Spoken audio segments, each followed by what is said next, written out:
నమస్తే, welcome to trending now. Hyderabad మహానగరానికే తలమానికంగా పర్యాటక రంగంలో ఒక ఐకానిక్ చిహ్నంగా నిలిచిన దుర్గం చెరువు ఇప్పుడు నిర్వహణ లేక వెలవెలబోతోంది. కేసీఆర్ పాలనలో బీఆర్ఎస్ ప్రభుత్వ హయాంలో ఎంతో ప్రతిష్టాత్మకంగా నిర్మించిన ఈ వంతెన దేశంలోనే అతిపెద్ద ఎక్స్ట్రా డోస్డ్ వంతెనగా గుర్తింపు పొందింది. ప్రారంభంలో పర్యాటకులను మంత్రముగ్ధులను చేసిన ఇక్కడి వైభవం కాంగ్రెస్ పాలకులు అధికారుల పుణ్యమా అని మసకబారుతోంది, మరుగున పడుతుంది. ఒక్క మాటలో చెప్పాలంటే చెరువు దుర్గంధం చెరువులా మారింది. మురికి కంపు ముక్కుపుటలను అదరగొడుతుంది. ఎక్కడ వేసిన చెత్త అక్కడే కనిపిస్తుంది. చెత్త తీసే నాదుడే లేడు. ఇంతటి దారుణాలకు కారణమెవరు, కారకులెవరు? దుర్గం చెరువు దుస్థితి ఏంటో మా ప్రతినిధి రంజిత్ అందించే గ్రౌండ్ రిపోర్ట్ ద్వారా తెలుసుకుందాం.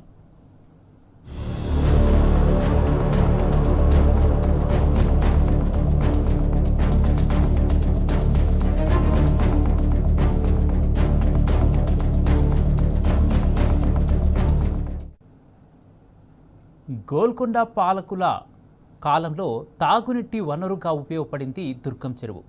చుట్టూ ఉన్న భారీ గ్రానైట్ కుండల వల్ల ఒకప్పుడు కనిపించేది కాదు. అందుకే దీనిని సీక్రెట్ లేక్ అని పిలిచేవారు. అయితే హైదరాబాద్ మహానగరం విస్తరించడంతో దుర్గం చెరువు రూపురేఖలు మారిపోయాయి. చెరువు చుట్టూ lake front, walking track, boating, పార్కులు, ఆధునిక లైటింగ్ సౌకర్యాలు అందుబాటులోకి వచ్చాయి.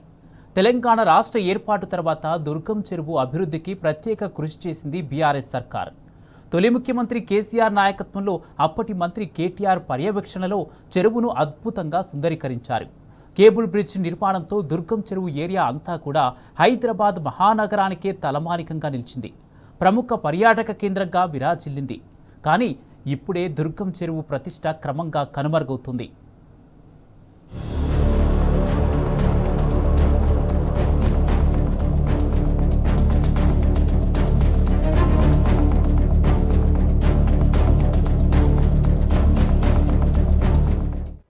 తెలంగాణ ప్రజల ఆకాంక్షలు, తెలంగాణ ప్రజల కోరికలు, తెలంగాణకు కావలసిన నీళ్లు, నిధులు, నియామకాలు, వాటి కోసం పోరాడి తెలంగాణ రాష్ట్రాన్ని సాధించాడు తొలి ముఖ్యమంత్రి కేసీఆర్. సాధించిన తెలంగాణ దేశంలో అగ్రగామిగా నిలబడాలి అంటే దేశంలో ఉన్న అగ్రగామి కంపెనీలు తెలంగాణకి రావాలి, హైదరాబాద్ నగరానికి రావాలంటే దానికి సంబంధించినటువంటి ఇన్ఫ్రాస్ట్రక్చర్ తయారు చేశాడు ముఖ్యమంత్రి కేసీఆర్. ఆనాటి తొలి ముఖ్యమంత్రి కేసీఆర్ తయారు చేసినటువంటి హైదరాబాద్ నగరంలో టూరిస్ట్ హబ్గా, దాంతోపాటుగా ఐటీ హబ్గా, ఇండస్ట్రియల్ హబ్గా ఇలాంటి కార్యక్రమాలు చేసి తెలంగాణ రాష్ట్రాన్ని దేశంలో అగ్రగామిగా నిలిపితే అలాంటి తెలంగాణ రాష్ట్రాన్ని కాంగ్రెస్ ప్రభుత్వం ఏర్పడ్డ 2.5 సంవత్సరాల్లో అట్టడుగు స్థానంలో నిలిపింది. ప్రస్తుతానికి మనం ఏదైతే టూరిస్ట్ ప్లేస్గా ఉన్నటువంటి దుర్గం చెరువు దగ్గర ఉన్నాం. ఒకప్పుడు దుర్గం చెరువు అనంటే ఎల్ఈడి లైట్లతోని కలకలలాడేది. అలాంటి ఎల్ఈడి లైట్లు దొంగలు వెతికపోయారు. కాంగ్రెస్ పార్టీకి సంబంధించినటువంటి ప్రభుత్వం ఏర్పడ్డాక పోలీస్ వ్యవస్థ కనుమరుగైపోయింది. కనీసం ఎల్ఈడి లైట్లు ఎత్తుకపోయిన దొంగల్ని కూడా పట్టుకోలేకపోయింది మన పోలీస్ శాఖ. ఇంత దిగ్బంధంలో ఉన్నటువంటి తెలంగాణ రాష్ట్రంలోని అభివృద్ధి అనేది ప్రస్తుతానికి దుర్గం చెరువుని చూసుకుంటే దుర్గం చెరువు టూరిజం హబ్గా ఉంటే ఈరోజు దుర్గంధం చెరువుగా తయారైంది. ఎక్కడ చూసినా కంపుతో తయారైంది. గతంలో ఇక్కడ ఉన్నటువంటి అభివృద్ధిని కనీసం ఇక్కడికి వచ్చిన టూరిస్టుకు వచ్చినటువంటి ఏదైతే టూరిస్టులు అందరూ కూడా ఆశ్చర్యం వ్యక్తం చేసే విధంగా ఎల్ఈడి లైట్లతో కలకలలాడితే ఈరోజు ఆ లైట్లను తీసి కవర్ లైట్లతో పాటుగా మామూలుగా పెళ్లిళ్ళకు పెట్టే లైట్లను పెట్టే పరిస్థితికి ఏర్పడింది రేవంత్ సర్కార్. ఇలాంటి హైదరాబాద్లోని దుర్గం చెరువు, ఈ దుర్గంధం ప్రస్తుతానికి మనం ఇక్కడ ఉన్న సిచ్యువేషన్ ఏంటిది, ఇక్కడ ఎలాంటి పరిస్థితులు ఉన్నాయి, ఇక్కడ మద్యం సేవించే వారి పరిస్థితులు, మరియు సాయంకాలం అయితే ఇల్లీగల్ యాక్టివిటీస్, దాంతో పాటుగా ఇక్కడ ఉన్నటువంటి వాటర్ డీకంపోజ్ అయ్యి వచ్చేసి దుర్గంధం అవుతుంటే ఇక్కడ ఉన్నటువంటి వాకర్స్ కావచ్చు, ఇక్కడికి వచ్చినటువంటి టూరిస్టులు కావచ్చు ఏ విధంగా ఇబ్బందులు పడుతున్నారు, ఏ విధంగా పాలిస్తుంది రేవంత్ రెడ్డి ప్రభుత్వం అనేది తెలుసుకునే ప్రయత్నం చేద్దాం.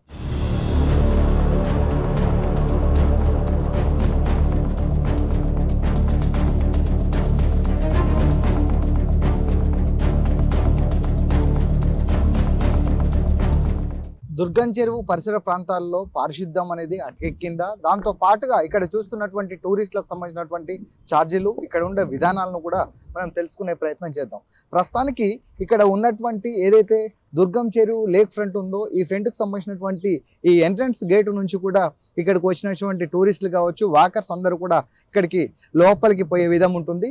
వీళ్ళకు సంబంధించినటువంటి వెల్కమ్ టు తెలంగాణ టూరిజం, దీనికి సంబంధించిన విషయంలో కూడా దానికి సంబంధించినటువంటి బోర్డ్ ఛార్జెస్ కావచ్చు, దీనికి సంబంధించిన ప్రతిదీ కూడా ఇక్కడ డిస్ప్లే చేస్తారు. ఇది ఎంట్రన్స్గా ఉంటుంది. దీనికి పక్కనే ఏదైతే ఇక్కడ నుంచి ఇతర రాష్ట్రాల నుంచి వచ్చేటువంటి ఏదైతే ప్రయాణికులు టూరిస్టులు ఉన్నారో వాళ్ళందరూ వస్తుంటే పక్కనే కూడా ఈ పారిశుద్ధ్యాన్ని తీసే నాదుడే కరువైపోయాడు.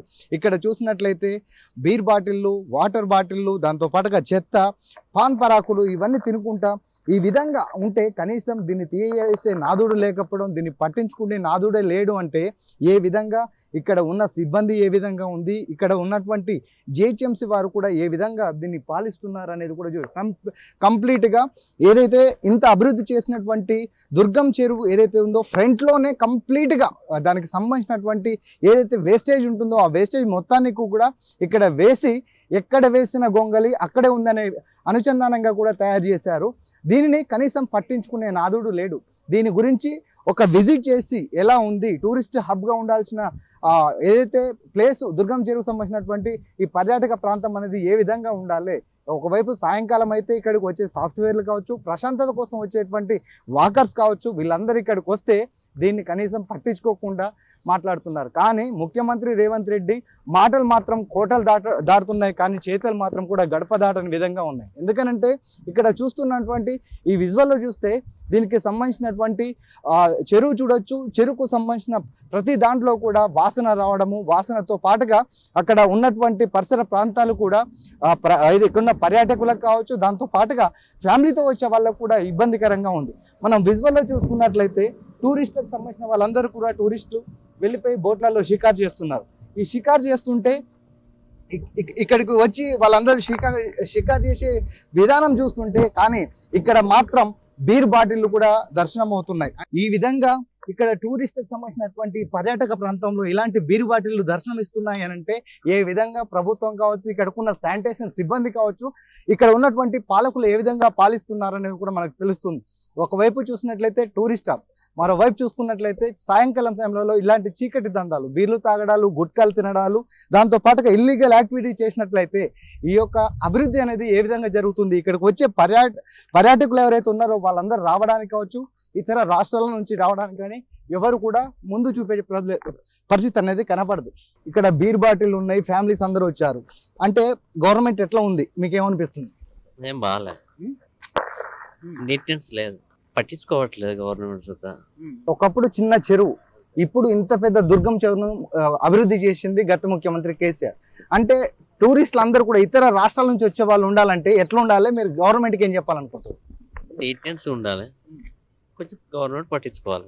గవర్నమెంట్ కనీసం పట్టించుకోవట్లేదు. ఇక్కడికి వచ్చిన పర్యాటకులు కావచ్చు, ఇక్కడికి వచ్చినటువంటి వాకర్స్ కావచ్చు, సాఫ్ట్వేర్లు అందరూ కూడా సాయంకాలం అయితే ఇక్కడ సేద తీర్చుకోవడానికి, వాళ్ళకు మెంటల్గా ఉన్న స్ట్రెస్ అనేది రిలీఫ్ కావడానికి ఇక్కడికి వస్తే ఇక్కడ ఉన్నటువంటి దృశ్యాలు, ఇక్కడ పచ్చని చెట్లను చూసుకుంటే ఈ చెట్లను కూడా మొత్తము కొట్టివేసి ఇక్కడ మొండి చెట్లుగా తయారు చేశారు. ఆక్సిజన్ ఇవ్వాల్సినటువంటి చెట్లను కొట్టేస్తే ప్రభుత్వానికి ఏమొస్తుంది?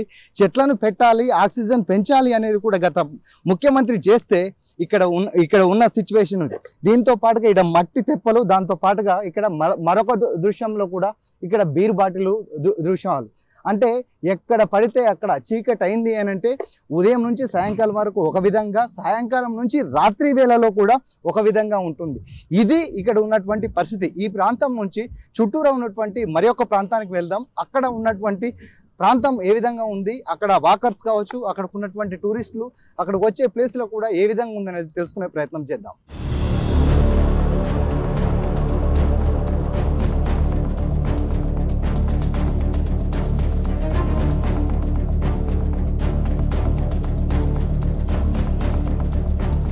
దుర్గం చెరువులోని నిత్యం వాకర్స్ దాదాపు 2 కిలోమీటర్ల వరకు కూడా ఈ చెరువు చుట్టూ వాకింగ్ చేస్తూ ఉంటారు. ఉదయం సాయంకాలం వేళల్లో కూడా ఇక్కడ వచ్చి వాకర్స్ చేస్తారు. కానీ దాని లోపలే వాకింగ్ చేసుకున్నటువంటి ఏరియాలో చూసినట్లయితే ఎక్కడ చూసిన చెత్త. మరొక దృశ్యాన్ని చూసుకున్నట్లయితే చుట్టూ వాకర్స్ ఉంటారు. జస్ట్ ఇది ఇంటర్నల్గా చూసుకున్నట్లయితే దీనికి సంబంధించినటువంటి శానిటేషన్, దీనికి సంబంధించిన చెత్త, వాటర్ బాటిల్, తినుబండారాలు, దాంతోపాటుగా మద్యానికి సంబంధించినటువంటి సీసాలు కావచ్చు, ఇవన్నీ ఇక్కడ దృశ్యాలు వ్యక్తమవుతున్నాయి. దాంతోపాటుగా ఎక్కడ చూసినా ఇలాంటి చెత్త ఉండి, అంటే వాకర్స్ అందరూ కూడా నడుచుకుండేటువంటి ప్లేసులలో ఏదైతే తిన్నటువంటి తినుబండారాలకు సంబంధించినవి కావచ్చు, ఆహారకు సంబంధించినటువంటి పదార్థాలు కావచ్చు, అలాంటివి ఉన్న సమయంలో ఉదయం నుంచి సాయంకాలం వరకు ఎర్లీ మార్నింగ్ దానికి సంబంధించినటువంటి శానిటేషన్ సిబ్బంది అవి తీసేసినట్లయితే ఎలాంటి స్మెల్ రాదు. కానీ వాళ్ళకు సంబంధించినటువంటి సిబ్బంది పట్టించుకోకపోవడము, దాంతోపాటు ఇక్కడ సిబ్బంది పట్టించుకోకపోవడం అనేది ఒక భాగం అయితే, ఇక్కడ కనీసం మెయింటెనెన్స్ లేకపోవడం అనేది కూడా మరొకటి. అలాంటిది ఇప్పటికీ తారమతి, బారమతితో పాటుగా దుర్గం చెరువుని కూడా ఒక టూరిస్ట్ హబ్గా చేస్తానని చెప్పేసినటువంటి రేవంత్ రెడ్డి మాటలు అనేది కూడా ఏ విధంగా ముందుకెళ్తాయని ప్రజలు ప్రశ్నించేటువంటి పరిస్థితి. మనం చూసుకున్నట్లయితే వాకర్స్ అందరూ కూడా దాదాపు 2 కిలోమీటర్స్ వరకు, 1 కిలోమీటర్స్ వరకు కూడా వాకింగ్ చేస్తారు. సార్, డైలీ ఎన్ని కిలోమీటర్ల వరకు మీరు ఇక్కడ వాకింగ్ చేస్తారు? ఎన్ని ఇయర్స్ నుంచి ఇక్కడ చేస్తున్నారు సార్? నేను చేయడం 1 ఇయర్ అయిందండి. డైలీ 6.5 కిలోమీటర్స్ రన్నింగ్ చేస్తాను. అంటే ఒకప్పుడు ఇది దుర్గం చెరువు చిన్నగా ఉండేది, ఇప్పుడు దుర్గంధం చెరువు లాగా ఇక్కడ శానిటేషన్, చెత్త తీసే విధానం లేదు. చూస్తే ఆ చివరకు కావచ్చు, ఈ చివరి వరకు కానీ కంపు స్మెల్ కొడుతుందని కూడా ఇక్కడికి వచ్చినటువంటి పర్యాటకులు వాకర్ చెప్తున్నారు. ఇది నిజమేనా? ఉంటే ప్రభుత్వం చేస్తే ఎలా ఉంటుంది? అది 100% రియల్ అండి. 2 స్పాట్స్ ఉన్నాయి పర్టికులర్లీ టర్నింగ్ పాయింట్స్. అక్కడ ఎక్కడైతే ఫౌంటైన్ వీళ్ళు ఫస్ట్ స్పాట్ ఆ ఫౌంటైన్ అరేంజ్మెంట్ ఎక్కడైతే ఉందో అక్కడ బాగా కూలిన వాసన వస్తుంది, చేపలు చచ్చిన వాసన, కూలిన వాసన వస్తుంది. అసలు ఆ టర్నింగ్లో చాలామంది ఇబ్బంది పడుతున్నారు.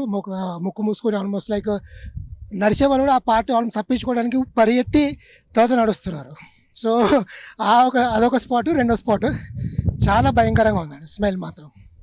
సో దాన్ని క్లీన్ చేసి ఆల్మోస్ట్ లైక్ పెట్టుకుంటే లేక్ ఈకో సిస్టమ్ కూడా బాగుంటుంది. అందులో ఉన్న డైవర్సిటీ అయితే ఉందో, ప్లాంట్ వెజిటేషన్ కానివ్వండి, యానిమల్ డైవర్సిటీ కానివ్వండి, సో వాటిని కొంచెం మనము మెయింటైన్ చేసే వాళ్ళం అవుతాము, ఎన్వైర్న్మెంట్కి తోడ్పడిన వాళ్ళం కూడా అవుతాం. అంటే ఇది ఒక చెరువుగా ఉన్నదాన్ని ఒక టూరిస్ట్ హబ్గా చేసిండు తొలి ముఖ్యమంత్రి కేసీఆర్. ఆ క్రెడిట్లో గత 10 ఇయర్స్లో దీని మెయింటెనెన్స్ ఎలా ఉంది? ప్రజెంట్ ఈ 2.5 ఇయర్స్లో మీకు ఎలా అనిపిస్తుంది? అంటే ఆనెస్ట్గా అండి, నాకు నేను కోవిడ్ బిఫోర్ వచ్చాను, తర్వాత నేను ఇప్పుడే ఆల్మోస్ట్ లైక్ లాస్ట్ 2 months నుంచి విజిట్ చేస్తున్నాను. ఇప్పుడు ప్రస్తుతం మాత్రం ఆ 2 స్పాట్స్ మాత్రం కొద్దిగా కాంప్లైంట్ రేజ్ చేసేట్టుగా ఉంది, మిగతా పర్లేదు. ఇది ఇక్కడ పరిస్థితి. అంటే ఏదైతే దాదాపు 6.5-7 కిలోమీటర్ల వరకు వాకింగ్ చేసేటువంటి వాకర్స్ 2 స్పాట్స్ని తప్పించుకొని అక్కడ నుంచి బయటికి వెళ్తే బాగుంటుందనే విధంగా కూడా ఇక్కడ ఉన్నటువంటి వాకర్స్ ఇబ్బందులు పడుతున్నారంటే, దాన్ని చేపలు చచ్చిపోయినా సరే అక్కడ స్పాట్లో అక్కడ డీకంపోజ్ స్మెల్ వస్తున్నటువంటికి దాన్ని పట్టించుకోకపోవడంలో అధికారుల అలస్తత్వమా, పాలించే పాలకుల పేలువ ప్రదర్శన అనేది కూడా ఎవరికి అర్థం కాని పరిస్థితి. దాంతో పాటుగా అసలు స్మెల్ ఎక్కడ వస్తుంది, అక్కడికి వెళ్ళి అక్కడ ఉన్న పరిస్థితి ఏ విధంగా ఉంది తెలుసుకునే ప్రయత్నం చేద్దాం. ఇక్కడ ఉన్న మరొక వాకర్, దాంతో పాటుగా సాఫ్ట్వేర్గా పనిచేస్తున్నటువంటి వ్యక్తులు ఇక్కడ వాకింగ్ చేస్తున్నారు. వాళ్ళని అడిగి తెలుసుకోవాలి. Sir, what is the place Durgam Cheruvu? This is Durgam Cheruvu, right? And this used to be a very awesome park, right? An year ago, but since the time this new management has taken over, after Mindspace has been kicked out, right? The condition of the park has worsened. I have been regular to this park, right? I have been a very regular visitor for the last 1 year, but for the past 3-4 months, the park's condition has gone down, right? A lot. You can see, right, this whole mess here, right? This whole garbage which is stinking and which is causing a lot of discomfort and can be a cause for illness as well to some people, waterborne diseases, right? Okay. What are your suggestion to government? I would request government to take care of the park, right, and take care of the well-being of the people, because this is the most sought after place for the IT professionals who are working in the IT city, and they need at least one area to rejuvenate, and that is also, right, not in good shape. So I would urge the government and Hydra to take care of this park, right, as they're supposed to. Yeah. ఇది అంటే ఇక్కడ ఉన్నటువంటి అధికారులు కావచ్చు, హైడ్రా సిబ్బంది ఎవరైతే ఉన్నారో హైడ్రా అధికారులు దీని మీద దృష్టి సారించాలి. ఎందుకనంటే దీనికి కూతబిటు దూరంలో కూడా సాఫ్ట్వేర్ కంపెనీలు ఉంటాయి. ఈ సాఫ్ట్వేర్ కంపెనీలు వచ్చిన తర్వాత వాళ్ళకున్న స్ట్రెస్ నుంచి రిలీఫ్ కావాలంటే ఇక్కడికి వచ్చి వాకింగ్ చేసుకుంటే ఇక్కడ మొత్తం కూడా స్మెల్తో ఇబ్బందులు పడుతున్నాం. కాబట్టి అధికారులు కావచ్చు, హైడ్రా సిబ్బంది, హైడ్రా అధికారులు కూడా దీనిపైన దృష్టి పెట్టాలని చెప్తున్నారు సాఫ్ట్వేర్.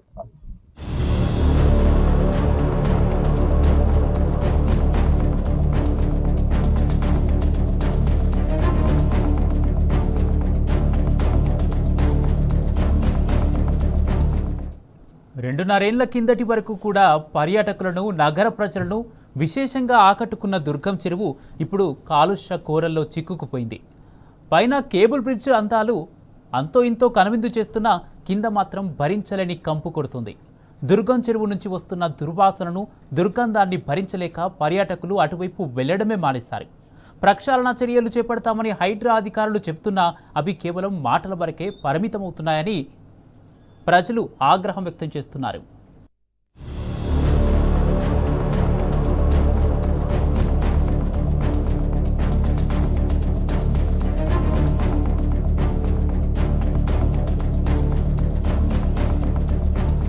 నిజంగా చూస్తే ఇది దుర్గం చెరువు కాదు, దుర్గంధం చెరువులా తయారైంది. ఎక్కడ చూసినా ఆ డీకంపోజ్, దాంతో పాటుగా వాటర్లో చేపలు చనిపోయి ఇబ్బందులు పడుతున్నారు. దాదాపు సాయంకాలం అయితే ఇక్కడికి వచ్చి వాకింగ్ చేసుకోవాల్సినటువంటి వాకర్స్ ఆ స్మెల్తోని వాళ్ళ ఇబ్బందులు పడుతున్నారు. అంటే ఈ విధంగా కనీసం అక్కడ చేపలు చనిపోయి స్మెల్ వస్తుంటే దాన్ని పట్టించుకోవడంలో కూడా ప్రభుత్వం కావచ్చు, ఇక్కడ ఉన్న అధికారులు. అమ్మ, మీరు ఏ టైం నుంచి ఏ టైం వరకు వాకింగ్ వస్తారు? చాలా గదన స్మెల్, ఇది ఉండవద్దు, తీసేయాలి, అంటే జల్దీ తీసేయాలి. ఇది నయా పార్క్ మంచిది, చాలా మంచిది. ఇదే చెడ్డది, దీనిలో ఇది వర్క్ చేయాలి దాని మీద. చెప్పండి, ఇక్కడ మీరు ఎప్పటి నుంచి ఇక్కడ వాకింగ్ వస్తున్నారు? ఇక్కడ మొత్తం ఈ స్మెల్, ఈ కంపోస్ట్ ఉంటే ఇక్కడ అధికారులు పట్టించుకోవట్లేరు, మీరు వాకింగ్ చేస్తున్నారు, మీకు ఫీలింగ్ ఎలా ఉంది? ఫీలింగ్ బ్యాడ్ ఉంది కదా, ఈ ఏరియా అంతా బ్యాడ్ ఉంది, వెరీ బ్యాడ్. ఓకే, మీరు గవర్నమెంట్కి ఏం చెప్పాలి? They must clean it, they must clean it regularly, they must clean every day or with third day, they must clean it. It's not for accumulating. See, you don't accumulate dirt in your house, isn't it? You throw it away every second day. So they should throw it out. అంటే ఇక్కడికి వచ్చిన వాళ్ళు walking చేస్తుంటే చుట్టూరా బాగుంది, కానీ ఇక్కడ వచ్చేసి ఏ స్పాట్స్ ఉన్నాయో ఆ ప్రాంతాల్లో కూడా స్మెల్తోని భరాయించలేకపోతున్నాం, ఇబ్బందులు పడుతున్నాం అని చెప్తున్నారు. దాదాపు చుట్టూరా వాకింగ్ చేసే వాళ్ళకి దాదాపు ఒక 400-500 మీటర్ల వరకు స్మెల్ వచ్చి వాళ్ళందరూ ఇబ్బంది పడుతుంటే, ఇక్కడ మనము విజువల్లో చూసినట్లయితే ఇక్కడ ఏదైతే మొత్తం పేరుకపోయినటువంటి చెత్త, దాంతో పాటుగా గుర్రపు డెక్క కావచ్చు, చెత్త కావచ్చు, దానికి తోన్నటువంటి ఏదైతే ఆహార పదార్థాలు, వాటర్ బాటిళ్ళు, మందు బాటిళ్ళు, ఇవన్నిటితోని పేరుకపోతుంటే దీనిపైన అధికారులు అనేది కనీసం ఇది క్లీన్ చేయడానికి ఎందుకు ముందు చూపు చూపట్లేరు? దాంతో పాటుగా శానిటేషన్ సిబ్బంది, జిహెచ్ఎంసి, దాంతో పాటుగా దీనికి సంబంధించినటువంటి డెవలప్మెంట్ చేసే అథారిటీ ఏదైతే వీటికి సంబంధించినటువంటి బ్రిడ్జ్ ఉందో, ఈ దుర్గం చెరువుకు సంబంధించినటువంటి బ్రిడ్జిని అభివృద్ధి చేయాల్సినటువంటి వ్యక్తులు ఎవరైతే ఉన్నారో వాళ్ళందరూ కనీసం దాన్ని పట్టించుకోకపోతే ఇక్కడికి ఉన్నటువంటి ప్రజలు కావచ్చు, వాకర్స్ కావచ్చు, వాళ్ళందరూ ఇబ్బందులు పడుతున్నారు. మనం విజువల్లో చూసినట్లయితే వాళ్ళు స్మెల్తోని ఇబ్బంది పడుతున్నారు. మేడం, మీరు వాకింగ్ చేస్తున్నారు, ఎలా ఉంది ఇక్కడ సిచ్యువేషన్, ఎలా ఏమనిపిస్తుంది? This is very bad, like it's very smelly. So we are from Kolkata. I brought my mom to visit here, and she's saying like, why it's such a beautiful place, but this kind of like garbage is making this place worse. Initially it used to be so good, but now the situation is worse. What are your suggestion to government? So I would suggest that, to clean this up immediately, because I have been staying here for the last 6 years. This place used to be really beautiful, and it used to look very beautiful with the lights and all. But now I'm shocked. Like, I am coming here after a year, and suddenly I'm seeing this. ఇది పరిస్థితి. అంటే ఇక్కడికి దాదాపు 6 సంవత్సరాల తర్వాత హైదరాబాద్కు కోల్కతా నుంచి వచ్చి దుర్గం చెరువు అంటే ఒక విజిటింగ్ ప్లేస్ అని వాళ్ళ మదర్ని తీసుకొని ఇక్కడికి వస్తే ఇది దుర్గం చెరువు కాదు, దుర్గంధంతో కొట్టి మిట్టాడుతుందని ఆ వాసనతోని ముక్కు మీద వేలేసుకొని ఇక్కడ వాకింగ్ చేస్తున్నారు తల్లి కూతుర్లు. అంటే వాళ్ళు చాలా బాగుంటుందని వచ్చాము, చుట్టూరా లైటింగ్ కావచ్చు, దీని యొక్క ఏదైతే దుర్గం చెరువుకు సంబంధించినటువంటి ఎల్ఈడి లైటింగ్, దాంతో పాటుగా చుట్టూరా వాకింగ్ ట్రాక్, ఇవన్నీ బాగుంటాయని వాళ్ళ మదర్ని తీసుకొని వస్తే ఇక్కడ కంపుతోని ఇబ్బందులు పడుతున్నామని ఇక్కడికి వచ్చినటువంటి పర్యాటకురాలు చెప్తున్నటువంటి పరిస్థితి. ఈ విధంగా మనతో పాటుగా మరొకరు ఉన్నారు, వీళ్ళని అడిగి తెలుసుకునే ప్రయత్నం చేద్దాం. సార్, ఇక్కడ ఈ వాకింగ్ వచ్చారు, మీరు ఎన్ని రోజుల కంచి ఇక్కడ వాకింగ్ వస్తున్నారు? ఇక్కడ వాకింగ్ దాదాపు ఎన్ని కిలోమీటర్ల వరకు మీరు వాకింగ్ చేస్తారు? Up to 4.5 kilometers I used to walk. Okay, ఎన్ని ఇయర్స్ నుంచి మీరు ఇక్కడ వాకింగ్ చేస్తున్నారు sir? From the beginning. Sir, starting లో ఈ దుర్గం చెరువు అనేది ఎలా ఉంది? ఆఫ్టర్ తెలంగాణ ఎస్టాబ్లిషన్ తర్వాత ఈ దుర్గం చెరువు కేబుల్ బ్రిడ్జ్ అనేది ఎలా ఉంది? నౌ ఈ సిచ్యువేషన్, ఈ స్మెల్ తోని ఎలా ఉంది? గవర్నమెంట్కి మీరు ఏం చెప్పాలనుకుంటారు? They are maintaining nice, but the only thing is that the small they have to take care. చెరువులను అభివృద్ధి చేస్తామన్నటువంటి హైడ్రా హైదరాబాద్ నగరంలో చెరువులను అభివృద్ధి చేస్తాం, సుందరీకరణ చేస్తామని కోర్టులెమ్మటి తిరుగుతుంది. కానీ కోర్టులెమ్మటి తిరగకుండా ఆల్రెడీ హైదరాబాద్ నగరంలో అత్యంత వైభవంగా అభివృద్ధి చేసింది దుర్గం చెరువు. ఇలాంటి దుర్గం చెరువు వచ్చేసి కూడా డీకంపోజ్ అయ్యి దుర్గంధం చెందుతుంటే దీనిపైన హైడ్రా ఎందుకు దృష్టి సారించట్లేదు? హైడ్రా అధికారులు కనీసం ఇక్కడ ఉన్నటువంటి చెత్తని తీయడంలో ఎందుకు ఫెయిల్యూర్ ప్రదర్శన చేస్తున్నారు? దాంతో పాటుగా ఇక్కడ దీనికి సంబంధించినటువంటి లైటింగ్ కావచ్చు, దీనికి సంబంధించినటువంటి శానిటేషన్ కావచ్చు, దీనికి సంబంధించిన దాంట్లో ఈ కంపుతోని ఇబ్బందులు పడుతుంటే, వాకర్స్ ఇబ్బందులు పడుతుంటే ఇది హైడ్రా అధికారులకు కనపడట్లేదా అని కూడా ఇక్కడ వచ్చినటువంటి వాకర్స్ ప్రశ్నిస్తున్న పరిస్థితి. దీంతో పాటుగా మరొక ప్రాంతంలో కూడా పరిస్థితి ఏ విధంగా ఉందనేది తెలుసుకునే ప్రయత్నం చేద్దాం.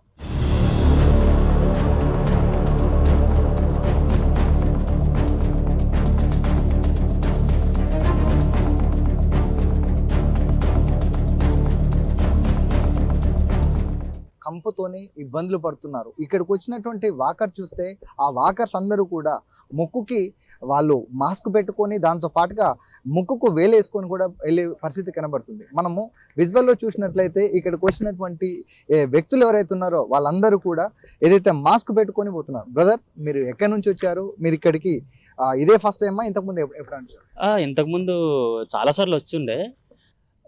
ఇది ఇప్పటి నుంచే కాదు, 1 month ముందు నుంచి కూడా ఇలానే ఉండే సేమ్. అప్పుడు ఏమైందంటే ఏదో ఒక 5 days 1 week అట్లా ఉంటుంది అనుకుంటే, అప్పటి నుంచి కూడా సేమ్ ఎవ్రీ టైం ఇక్కడికి వచ్చినా సరే ఇదే సిచ్యువేషన్ ఫేస్ చేయాల్సి వస్తుంది. మాస్క్ లేకుండా అస్సలు రాలేకపోతున్నాము, చాలా ఇబ్బందికరంగా ఉంది. ఓన్లీ ఇక్కడ ఏంటంటే ఈ చుట్టుపక్కల హైటెక్ సిటీ ఈ ఏరియా మొత్తానికి ఇదే విజిటింగ్ ప్లేస్ మెయిన్. సో ఇక్కడ చూడడానికి వస్తుంటే సరే ఈవినింగ్ టైము మార్నింగ్ టైం కాసేపు వాకింగ్ చేద్దామన్నా ఏదైనా అలాగా చూద్దామన్నా వస్తుంటే ఇక్కడ అసలు ఎంటర్ కూడా కాలేకపోతున్నాం. అసలు మేము చాలా స్మెల్ చాలా ఇబ్బందిగా ఉంది. మాస్క్ లేకపోతే అస్సలు ఎంటర్ కూడా కాలేకపోతున్నాం లోపలికి. గవర్నమెంట్ ఏం చెప్తామండి, దీని మీద చాలా తొందరగా యాక్షన్ తీసుకొని దీన్ని క్లియర్ చేసేసి, మెయిన్ ఏంటంటే ఈ చుట్టుపక్కల ఏరియాలో మొత్తంకి ఇది కొంచెం visiting place, walking area. So ఇక్కడ ఉన్న ఎంప్లాయీస్, సాఫ్ట్వేర్ ఎంప్లాయీస్ అదర్ ఎవరైనా సరే ఏదైనా వాక్ చేయడానికైనా చూడడానికైనా వీకెండ్స్ టైంలో కానీ ది బెస్ట్ ప్లేస్ అండి ఇది. సో దీని మీద కొంచెం ఎర్లీ యాక్షన్ తీసుకొని ఈ పొల్యూషన్ మొత్తం క్లియర్ చేసేసి స్మెల్ కొంచెం క్లియర్ చేస్తే బెటర్. సో మాస్క్ లేకపోతే మాత్రం అసలు రాలేకపోతున్నామండి మెయిన్ లోపలికి. సో అది సో తొందరగా యాక్షన్ తీసుకొని కొంచెం ఈ పొల్యూషన్ మొత్తం క్లియర్ చేసేసి మొత్తం క్లీన్ చేసేసి కొంచెం విజిటింగ్ చేయడానికి ఇబ్బంది లేకుండా చేస్తే చాలు. గవర్నమెంట్కి అదే ఇస్తున్నాం సందేశం. మనతో పాటుగా కూడా మరొక వాకర్స్ ఉన్నారు. వాళ్ళు దాదాపు అక్కడ నుంచి వాకింగ్ చేస్తున్నారు. బ్రదర్, మీరు దాదాపు ఈ ఏరియాలో వాకింగ్ చేస్తారు కదా, ఎన్ని కిలోమీటర్ల వరకు వాకింగ్ చేస్తున్నారు? 5 kilometers వరకు చేస్తాం. 5 kilometers వరకు. అంటే ఈ చుట్టూరా చూసినట్లయితే ఈ 5 kilometers లో మొత్తం కూడా డీకంపోజ్ తోని కంపుతూ ఉంది. అంటే ఆ స్మెల్ ఎలా వస్తుంది? మీరు వాకర్స్ ఏ విధంగా ఇబ్బందులు పడుతున్నారు? ప్రభుత్వానికి ఏం చెప్పాలనుకుంటున్నారు? ఫస్ట్ అయితే కార్నర్కి వచ్చేసరికి స్మెల్ బాగా ఎక్కువ వస్తుంది అన్న. ఓకే, అది వచ్చి కొంచెం జిహెచ్ఎంసీ వాళ్ళు ఫస్ట్ అది క్లియర్ చేస్తే హైడ్రా వాళ్ళు క్లియర్ చేస్తే ఫస్ట్ అది. ఎందుకంటే మ్యాక్సిమం అందరూ ఇక్కడే ఉంటారు, ఇక్కడే చిన్నపిల్లలు అందరూ ఇక్కడే ఆడుకుంటూ ఉంటారు. సో పెద్దవాళ్ళు కూడా ముసలి వాళ్ళు కూడా ఇక్కడే ఎక్సర్సైజ్ చేస్తూ ఉంటారు. సో అది ఈ కార్నర్ ఈశాన్యం మూల అనుకున్నది ఇది. ఇక్కడ ఫస్ట్ ఇది క్లియర్ చేస్తే మెయిన్ బెటర్ అని మా ఫీలింగ్. Okay, thank you. ఇది అంటే ఇక్కడ మనకు విజువల్లో చూసినట్లయితే ఇక్కడ చిన్నపిల్లలు ఆడుకోవడానికి ఆట స్థలాలు, దాంతో పాటుగా ఏదైతే ఫిట్నెస్ కోసం వచ్చేసి జిమ్కి సంబంధించినటువంటి ఎక్విప్మెంట్స్, దాంతో పాటుగా ఇక్కడ సేద తీర్చుకోవడానికి కూడా వృద్ధులకు కావచ్చు, దాంతో పాటుగా ఇక్కడికి వచ్చిన యువకులు చిన్నపిల్లలు ఆట స్థలాలు ఉన్నటువంటి స్థలంలోనే ఇక్కడ మొత్తం కూడా కంపుతోని కూడా దుర్గంధం అయిపోతుంటే దీనిపైన హైడ్రా సిబ్బంది ఎందుకు పట్టించుకోవట్లేదు? ఇక్కడికి వచ్చే పర్యాటకులు కావచ్చు, వాకర్స్ కావచ్చు, సాఫ్ట్వేర్ సంబంధించినటువంటి ఎంప్లాయీస్ ప్రతి ఒక్కరు కూడా ఇక్కడికి వచ్చి ఒక పర్యాటక స్థలంగా, దాంతో పాటుగా స్ట్రెస్ రిలీఫ్ కావడానికి, దాంతో పాటు ఇక్కడ వాళ్ళకి ఏదైతే ఇతర రాష్ట్రాల నుంచి వచ్చే వాళ్ళందరికీ కూడా ఒక హైటెక్ సిటీ దాంతో పాటుగా దుర్గం చెరువు ఎల్ఈడి లైట్లతోని కలకల్లాడుతుందంటే, ఉన్న ఎల్ఈడి లైట్లు దొంగలెత్తుకొని పోతే ఉన్నటువంటి ఈ ఆక్సిజన్ ఇటువంటి దాదాపు చుట్టూరా 3-4 కిలోమీటర్ల వరకు ఉన్నటువంటి ఈ దుర్గం చెరువు కూడా దుర్గంధంతో ఉంటే ఈ పాలించే పాలకులు ఏం చేస్తున్నారు? ఈ హైడ్రా సిబ్బంది చెరువులను అభివృద్ధి చేస్తాము, కుంటలను అభివృద్ధి చేస్తాము, కాపాడుతాము అని చెప్పుకున్నటువంటి హైడ్రా సిబ్బంది ఉన్న వాటికి నీట్నెస్ ఎందుకు చేయలేకపోతున్నారని కూడా ఇక్కడికి వచ్చినటువంటి వాకర్స్ కావచ్చు, టూరిస్టులు అందరూ ప్రశ్నిస్తున్నటువంటి పరిస్థితి. ఇకనైనా రాష్ట్ర ప్రభుత్వం కావచ్చు, హైడ్రా కావచ్చు, దాంతో పాటుగా జిహెచ్ఎంసీ వారు కనువిప్పు కలిగి దీనిపైన అభివృద్ధి చేసి అత్యంత త్వరగా దీనికి సంబంధించినటువంటి చుట్టూరులో ఈశాన్య మూలలో కావచ్చు, ఇటు వాకింగ్ చేసే ప్లేస్లో దాదాపు 2-3 ప్లేస్లలో కూడా డీకంపోజ్తో ఇబ్బందులు పడుతున్నారు. అక్కడ ఉన్నటువంటి చెత్త తీయడానికి కూడా ఎవరు కూడా లేకపోవడం, దాంతో పాటుగా శానిటేషన్, జిహెచ్ఎంసీ, హైడ్రా, దాంతో పాటుగా రాష్ట్ర ప్రభుత్వం అన్నీ కూడా విఫలమైన అని చెప్పేసి ఇక్కడ ఉన్నటువంటి పర్యాటకులు చెప్పిన పరిస్థితి కనబడుతుంది. ఇకనైనా రాష్ట్ర ప్రభుత్వం మేల్కొని అభివృద్ధి చేస్తారని కూడా కోరుకుంటున్నారు. ఇది ఈరోజు గ్రౌండ్ రిపోర్ట్. కెమెరామెన్ సైదులతో రంజిత్, టీ న్యూస్, హైదరాబాద్.